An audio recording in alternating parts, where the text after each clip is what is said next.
계속해서 마켓 리더에게 듣는 시간으로 이어가 보겠습니다. 오늘은 유니스토리 자산운용의 김장열 본부장 모시겠습니다. 어서 오세요. 안녕하세요. 네, 반갑습니다. 네. 자, 앞서서 예고해드렸는데요. 주제부터 좀 보시죠. 화면으로 주제 공개하겠습니다. 하반기 주도주는 뭐가 될까요? 그리고 우리가 시장 투자 참여할 때 어떤 것들을 꼭 알아야 되는지 변수까지 점검해 보도록 하겠습니다. 자, 주식시장이 어쨌든 좀 승승장구해주고 있어요. 네네. 3분기, 이제는 2분기 끝났고요. 네네. 3분기 지수 어느 정도로 갈 것으로 보시는지. 네, 지수 자체는 야금야금 천천히 2,700 안착. 어, 이 정도 일단 목표 내지는 가능성이 있다. 이렇게 보고 있습니다. 야금야금 네네. 2,700에 안착한다. 네, 그 이상 가는 거는 변수가 좀 많아서요. 네, 오늘 말씀드리는 거는 긍정적으로 보지만 속도는 좀 천천히 간다. 이렇게 말씀을 드렸는데 네. 매크로 변수가 몇 가지 있어서 알려주세요. 그 이제 며칠 전 월요일 날 증권사에서 나온 리포트가 한 각각의 다른 뷰로서 한 3가지를 포인트 잡았어요. 준비된 자료를 한번 보시면은 네. 첫 번째 조심스러운 변수 3가지인데 미국의 그 이제 유가가 많이 빠졌잖아요. 네. 그래서 CPI라든지 금리 인상의 필요성이 좀 낮아지는 그런 이제 인플레가 좀 낮아지는 게 보이는데 서비스 물가는 아직도 스티키하죠. 네, 그렇죠. 네, 그리고 또 요즘은 또 주택 가격이 약간 반등하고 있어요. 주택 가격 측면과 서비스 물가를 아직도 봐야 된다라는 네. 기가 있고 또 하나는 아직까지 사람들이 그 예전에 돈 뿌려뒀던 돈이 많이 갖고 있는데 저축액이 잉여 저축액이 있는데 초과 저축액이 슬금슬금 줄고 있는데 올 가을 때 되면 그 어떻게 될 것이냐 이런 그 실질 소득이 줄어드는 가능성. 맨 마지막으로는 우리 환율적인 건데 환율이 1,300인데 1,250, 40으로 원화가 강세가 돼야 되는데요. 우리 자생적으로 원화가 강세되기 전에 외부 환경이 우리 원화가 아직도 그 약세로 남아 있을 수 있는 가능성. 그러니까 우리 중국의 위안화라든지 일본이 계속 약세면은 한국의 원화도 약세에 남아 있을 가능성이 단기적으로 있거든요. 그 측면에서 위안화, 중국이 아직 약하니까 경제가 구조적으로 위안화가 약세에 있게 되면 그것도 우리한테는 좀 부담이 좀 되거든요. 이 3가지 측면에서 좀 계속 와치해야 된다 이런 얘기를 하고 있어요. 그래서 그거 한번 볼게요. 일단 그런 게 잘 진행되면은 그게 골디락스거든요. 네. 근데 골디락스인데 아까 말씀드린 것처럼 서비스 물가 측면에서는 주택 가격이 요즘에 한 3개월 연속으로 좀 올라가고 있어요. 미국이. 그리고 착공이 신규 주택 착공이 들어가요. 왜? 기존 주택이 잘 안 팔려요. 사람들이 안 팔거든요. 만약 바깥 하려면 그 대출은 그 이자가 높은 이자로 바뀌기 때문에 그래서 기존 주택이 안 팔리다 보니까 거래가 안 되다 보니까 신규 주택을 가고 그 신규 주택 가격이 올라가고 있는 거거든요. 네. 근데 이 시츄에이션이 너무 빨리 올라가면은 오히려 혹시라도 인플레를 우려한 페드가 금리 인상에 어떤 조짐이 되지 않을까 그러는데 물론 다르게 생각하시는 분도 계세요. 그렇게 빨리 그 가격이 올라갈 것도 아니고 그런다 하더라도 전체적으로 그 경제가 회복되는 걸로 볼 거기 때문에 페드가 그렇게 과감하게 하지는 않을 것이라는 의견이 대중이지만 네. 그래도 주택 가격이 상승을 계속한다는 거는 오히려 조금 신경 써야 된다. 요거는 하나 있고요. 네. 그다음에 하반기 소비 둔화 우려는 세 번째 아직 지금 GDP의 한 5% 정도가 지금 초과 저축으로 갖고 있어요. 미국이. 네. 근데 이게 많지는 않은 겁니다. 조금 줄고 있어요. 그래서 예를 들어서 학자금 대출 같은 경우가 8월 말로 이제 없어지거든요. 그럼 9월부터 학자금 대출을 할 수는 자기 돈을 내야 돼요. 그럼 어떻게 돼요? 소비 지출이 좀 줄 수 있거나 소비 여력이 줄어드는 거잖아요. 네. 그래서 여름 지날 때까지 괜찮다가도 가을 겨울에 혹시 소비 여력이 줄어드는 효과가 나올 수 있을까라는 게 하나의 또 두 번째 와치 포인트라는 것이 또 어떤 애널리스트의 얘기가 되는 거고요. 네. 맨 마지막으로 말씀드릴 거는 그 아까 위안화 말씀드렸는데 위안화가 지금 1달러에 7.23까지 왔어요. 작년 10월인가 11월에 최저에 거의 비슷하게 왔거든요. 근데 지금 아시다시피 리오프닝하고 하는데 중국이 아직 경제가 안 살고 있잖아요. 디플레이션 우려가 나오고 있거든요. 그래서 위안화가 1달러 7원 이상 이렇게 계속 고공항진이면은 우리나라도 동조하는 경향이 있기 때문에 원화도 지금 1,300에서 빨리 1,280 이렇게 안 내려오고 좀 그런 영향을 받을 수 있죠. 그래서 그런 걸 계속 와치해야 된다는 그런 정도를 봤습니다면은 주가가 매크로적으로는 모르겠습니다. 이번 7월 26일 날 금리가 한번 올라간다고 봤지만 혹시라도 일부분에서 금리를 멈춘 정도나 기대한다면 그게 안 그러면 좀 서서히 가고 여름방학 휴가 지나고 나서 미국의 그 잭슨홀 미팅이 있는 8월 하순까지는 네. 약간 굉장히 천천히 가거나 약간의 기간 조정의 가능성이 매크로적으로는 크게 도움되는 건 없기 때문에 그걸 좀 와치하자. 그런 측면에서 아까 말한 것처럼 7, 8, 9를 본다면 2,700 정도 안착 이렇게만 볼 수 있다라고 보는 거죠. 변수는 이거 말고는 우리 우리나라 펀더멘틀적으로는 2분기 실적이 잘 나오면 되거든요. 네. 자동차 조선이 잘 나온다 하잖아요. 네. 반도체 삼성전자 하이닉스 포함해서 잘 나오게 기다렸는데 그거 좀 기다려 봐야 되는 거죠. 그럼 위안화 조라의 근본적인 원인은 뭘로 보세요? 구조적인 거예요. 아. 성장이 안 되기 때문에. 예. 이제 할 거 다 했어. 빅테가 다 했는데 네. 이제 엄청나게 그 부양을 할 수 있는 게 탄환이 없는 거죠. 탄약이. 그래서 근본적으로 이제 아주 혁신적인, 아주 큰 문제예요. 우리가 중국이 누구죠? 실업률이 네. 실업자 젊은층 실업률이 한 20.1%라는데 항상 높은 게 아니었어요. 한 6, 7년 전에는 걔가 12%밖에 안 됐어요. 그 실업률이 엄청 높아진 거거든요. 그럼 실업률을 만약에 높이는 걸 낮추려면은 경제가 내수로 성장을 못하면 수출이 돼야 되고 여러 가지 있는데 미국과 계속 이렇게 마찰이 있어가지고 그게 잘 되겠어요? 한계가 있단 말이에요. 옛날처럼 부채를 마구 풀 수 없고 그런 구조적인 한계 때문에 위안화가 약세가 된 것이 다시 위안화 강세로 가는 것이 쉽지가 않다. 이것이 또 한 의견이기 때문에 이거는 한국의 달러 대비했을 때 조금 불안정한 거죠. 수출과의 연관성은요? 우리 그쪽 수출은 좋죠. 네, 저희요. 우리 수출한테 안 좋은 거죠. 중국이 이제 계속적으로 내수가 잘 돼야지 우리가 되는 거잖아요. 네. 뭐 기대할 게 아직은 없는 거예요. 그쪽을 한쪽에 제껴놓고 우리 자체로 수출해야 되는 거니까 중국이 도움이 되고 일본 돈이 되는데 두 쪽이 다 엔화 약세, 위안화 약세가 되니까 한국 자체적으로 우리의 원화 강세를 하려면 우리가 수출을 잘할 수밖에 없는데 수출이 빨리빨리 올라가지 않잖아요. 얼마 전에 수급이 그 무역 수지가 흑자됐지만 그건 한 수입이 많이 줄어서 그렇지 수출이 먼저 올라온 게 아니거든요. 수출이 올라가려면 자동차가 계속 가고 조선 좋고 반도체가 올라와야 되는데 반도체가 가격이 덜 빠지는데 물량이 엄청 나간 게 아니니까 한두 달 더 기다릴 수 있다 보니까 단기적으로는 지금 이 3분기 얘기했잖아요. 7, 8월 지나가는 시점에서는 빠르게 지수가 올라가기에는 매크로적으로는 체크할 것이 네거티브한 것보다는 좀 체크할 것이 있다. 그런 말씀을 드리는 겁니다. 좋습니다. 자, 한편 미국 기업이긴 한데 테슬라의 상승세가 눈에 띄어서 네. 오늘은 좀 이 얘기도 들어보고 싶어요. 예, 테슬라 말씀드린 건 두 가지인데요. 제가 네. 뭐 사실은 전기차 전문가는 아니고 상식적으로 테슬라가 지금까지 뭐 연 한 180만 대, 200만 대 올해 판다는데 네. 전기차 20% 차지하고 있잖아요. 근데 지금 작년에 130만 개 팔았거든요. 네. 2030년대에 2천만 대 판다고 했단 말이에요. 저번에 발표했잖아요. 그럼 주가 많이 갔잖아요. 그럼 뭐 어디까지 갈 수 있느냐라고 봐서 두 가지 측면이죠. 2천만 대 팔면 돼요. 근데 2천만 대 팔려면은 중저가 제품이 안 나오고 안 된다. 중저가 제품이 나오면서 많이 팔려면은 원가가 내려가야 된다. 우리가 흔히 아는 거 잠깐 터치해드리고 본격적으로는 그게 아니고 구독 경제를 가야 된다. 전기차를 팔고 전기차의 자율주행장을 얻어서 엄청 많은 자동차가 돌아다니고 자율 전기차가 그리고 그거에 대한 피드백을 가지고 데이터 장사를 하는 거거든요. 근데 그렇게 하려면 뭐가 필요하죠? 그 엄청난 지금 40만 대가 돌아다니고 있는데 그 자율차 네. 테슬라의 FSD 장착한 거. 근데 지금 그거는 1년에 100만 대, 200만 대 파는데 40만 대가 그 베타 버전을 1년에 1,000만 원인가 2천만 원 주고 쓰고 있단 말이에요. 2천만 대 판다면서요. 2천만 대면 얼마나 많은 차량을 만약에 그렇게 또 FSD로 발전하겠어요. 그쵸. 레벨 2, 3 하면은.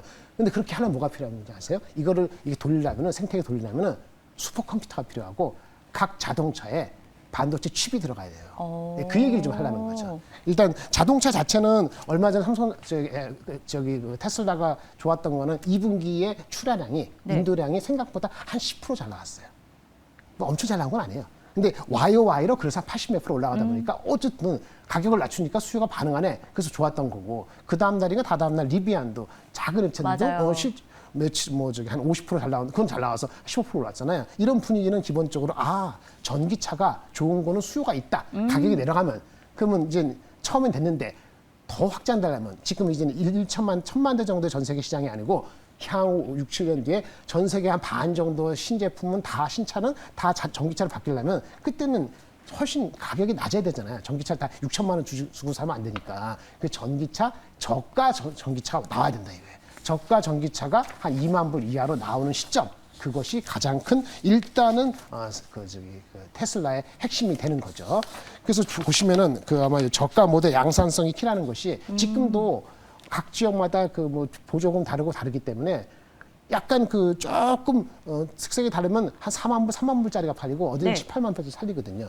그 미국은 트럭이 팔리지만 근데 동남아시아 중국에 팔려면은 가격은 3천만 원, 2천만 원대 내려와야지 중저가 사람들 팔린단 말이에요. 그래서 내후년인가 나온다는 중저가 제품이 나왔을 때 그럼 테슬라의 마진이 얼마나 지금 레벨에서 안 빠지느냐가 중요하잖아요. 그러면 원가가 중요하죠. 그래서 원가적인 측면에서 핵심이 뭐냐면은 생산의 공정을 혁신해야 되는데 네. 우리가 흔히 많이 아시는 뭐 한꺼번에 찍어낸다. 기가 캐스팅. 그다음에 아니면 배터리도 자기네가 좀 새로운 걸 한다. 4680 이런 거. 그다음에 광물 자원도 왔다 갔다 하니까 자기네 직접 확보하겠다. 이런 것들이 순차적으로 잘 되면서 지금 연간 130만 대, 200만 대 판매되는 것이 한 그러니까 목표되는 2천만 대를 가야 되는 거거든요. 저는 이제 65%만 받아들입니다. 2천만 대 숫자에서의 한 65% 받아들이면은 2030년도에 한 1,300만 대가 팔릴 수 있다고 가정하고요. 작년에 130만 대, 작년 판 거의 10배예요. 1,300만 대 팔리고 가격은 지금 평균 한 5,700, 5,000 몇백만 원인데 많이 좀 줄겠죠. 그렇죠? 그렇게 해서 하면은 그쪽에서 영업이익률이 지금 15%인데 10% 줄면은 얼마나 하냐면 한 75조 정도가 이익이 예상됩니다. 2030년에. 그게 75조는 지금 비교하면 지금 어느 아니죠. 정도 수준이에요? 지금 작년에 16조, 15조. 그러니까 이게 하드웨어, 자동차 판매로 네. 75조 정도가 되고요. 회사가 이게 2천만 대 아니고 확 줄였어요. 1,300명 기준입니다. 그럼 한 75조 나오고 그다음에 하나 소프트웨어. 아까 말한 저기 자율주행차 돌면은 네. 하잖아요. 거기서 나오는 금액을 하면은 이게 한 25조 붙으면 90 몇 조가 나와서 할인하면은 한 50조가 돼요. 그러면 자동차의 소프트웨어 하드웨어가 안정화돼서 보수라도 50 몇 조, 네, 50 몇 조인데 지금 시가총액 하면은 PER은 20배 되거든요. 네. 안 비싸죠? 안 비싸요. PER 20배. 워낙 큰 금액이라서. PER이 우리가 성장수 할 때 40배, 네. 50배 얘기하니까 20배면 여전히 안 비싼 거예요. 그래서 되는 건데 거기에 필요한 게 컴퓨터예요. 그래서 준비한 걸 해볼까요? 페이지 10페이지에 보시면은 테슬라가 인공지능 반도체 기업으로 바뀌는 과정도 반도체적으로 접근할 필요가 사실은 있는 거예요. 그럼 왜냐- 테슬라가 그렇죠. 자동차 판매, 전기차가 아니라 반도체로의 전향도 보시는 아니 거죠? 전향이라는 게 아니고 자기네 자동차를 전기차를 중저가를 잘 팔고 네. 거기에서 나오는 돌아다닐 때 하는 데이터를 네. 그걸 처리하기 위해서 처리를 잘해야 잘 팔릴 거 그렇죠. 아니에요. 반도체가 필요한데 반도체 지네가 스스로 만든다는 거죠.